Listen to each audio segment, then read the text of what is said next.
जब भी किसी प्रोफेशनल सिंगर को सुनते हैं तो ऐसा लगता है ना कि उनकी आवाज में कोई कोई जादू है, कोई सीक्रेट है।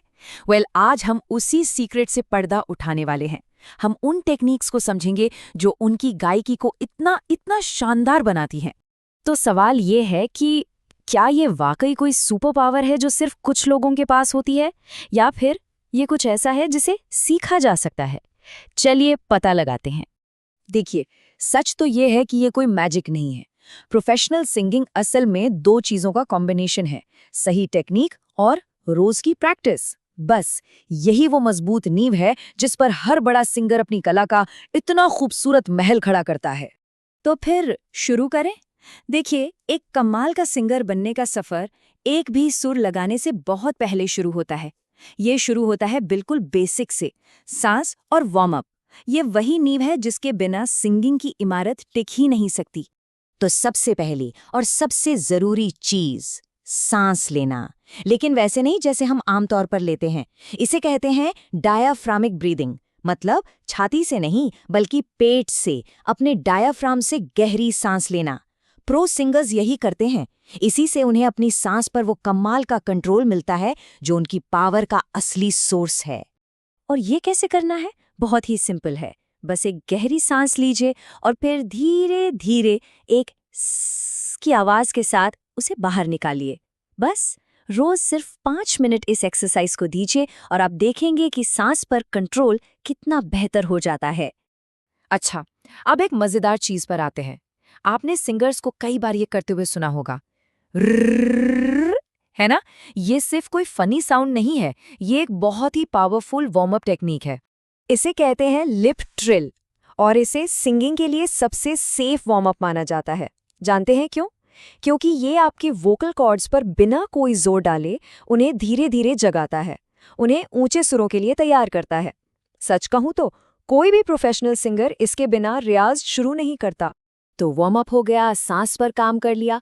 अब आते हैं असली चीज पर, आवाज की टेक्निक। यहीं से सिंगिंग की असली कहानी शुरू होती है। ऊंचे सुरों को लेकर एक बहुत बड़ा मिथ है। हमें लगता है कि ऊंचा गाने के लिए जोर से गाना पड़ता है, चिल्लाना पड़ता है। लेकिन प्रो सिंगर्स इसका बिल्कुल उल्टा करते हैं। वो पहले बहुत ही धीमी आवाज में ऊंचे सुर को पकड़ते हैं। इससे होता यह है कि बिना गले पर जोर डाले सही पिच लॉक हो जाती है।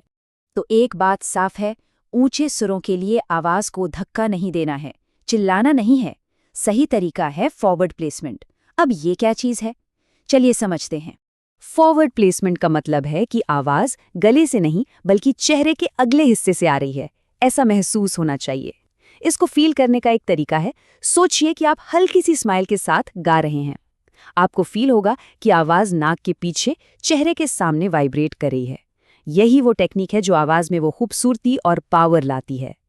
ठीक है, तो टेक्निक्स तो पता चल गई, लेकिन इनमें सुधार कैसे लाया जाए, इन्हें परफेक्ट कैसे किया जाए?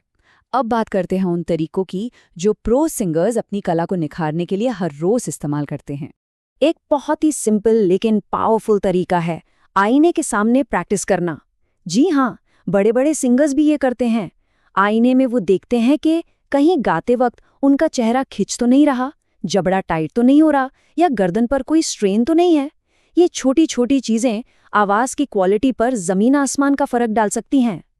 और अगर इम्प्रूवमेंट को नेक्स्ट लेवल पर ले जाना है तो ये है असली गेम चेंजर। अपनी प्रैक्टिस को रिकॉर्ड कीजिए। हर बार जब आप उसे वापस सुनते हैं ना, तो आपको वो बारीक गलतियां सुनाई देती हैं जो गाते वक्त कभी पता नहीं चलती।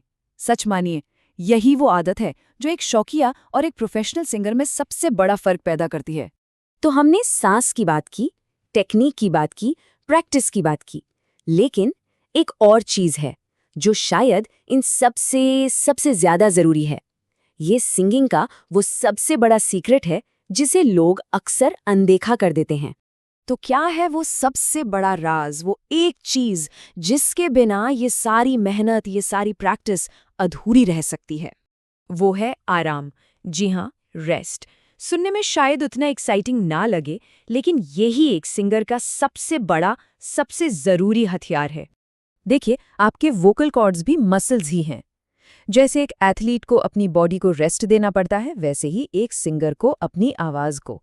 अगर आप ज़रूरत से ज़्यादा गाएंगे तो इम्प्रूवमेंट होने की जगह रुक जाएगी। तो याद रखिए, रेस्ट करना प्रैक्टिस से भागना नहीं है, बल्कि रेस्ट करना भी प्रैक्टिस का ही एक हिस्सा है। तो चलिए इन 7 पिलर्स को एक बार फिर से देख लेते हैं। कम आवाज में प्रैक्टिस, सांस पर कंट्रोल, फॉरवर्ड प्लेसमेंट, आईने के सामने practice, lip trill warm up, record और रिव्यू, और 7वां आराम। यही है वो 7 सीक्रेट्स जो एक प्रोफेशनल सिंगर को बनाते हैं। तो अब जब ये टेक्निक्स पता है, सवाल ये है कि सुरों का जादूगर बनने के इस सफर में पहला कदम कौन सा होगा? क्या वो 5 मिनट वाली ब्रीदिंग एक्सरसाइज होगी? शुरुआत कहीं से भी हो, बस होनी चाहिए।